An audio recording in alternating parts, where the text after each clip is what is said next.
আমাদের শিক্ষকরা আমাদেরকে খুবই আন্তরিকভাবে পাঠদান করান। কাগজ মানব সৃষ্ট সম্পদ, কিন্তু কাগজ তৈরির উপকরণগুলো কি? সেগুলো আবার প্রাকৃতিক সম্পদ, যেমন গাছ। শিক্ষকরা নানা অভিনয়, নানা কলা কৌশল যেভাবে আমরা বুঝি সেভাবে খুব ভালো করে অনেক পরিশ্রম করে তারা আমাদের জন্য।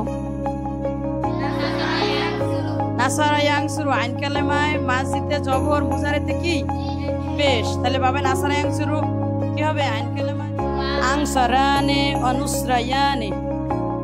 আলহাজ শামসুর রহমান স্যারের লক্ষ্য অনুযায়ী আমরা কাজ করতেছি। আমাদের মাদ্রাসার অতীত এবং ভবিষ্যৎ চিন্তা করে আলহাজ শামসুর রহমান স্যারের সুযোগ্য সন্তান জনাব আলহাজ জিয়াউর রহমান স্যার, বে গ্রুপের চেয়ারম্যান সহ যারা আছেন, বে গ্রুপের এমডি স্যার আছেন, ওনারা যেভাবে আমাকে ডিরেকশন দেয় এবং আমি দেশের উন্নত শিক্ষা প্রতিষ্ঠানগুলোর সাথে যোগাযোগ রক্ষা করে যেভাবে প্রতিষ্ঠানটা দিন দিন উন্নতি চরম শিখরে নেওয়া যায়, সেজন্য আমরা সবসময় কাজ করে থাকি। ভবিষ্যতে এই মাদ্রাসা যেন বাংলাদেশের পেরিয়ে আন্তর্জাতিক অঙ্গনেও যেন এই মাদ্রাসার শিক্ষার্থীরা অবদান রাখতে পারে, সেজন্য আমরা সবসময় সচেষ্ট ইনশাআল্লাহ।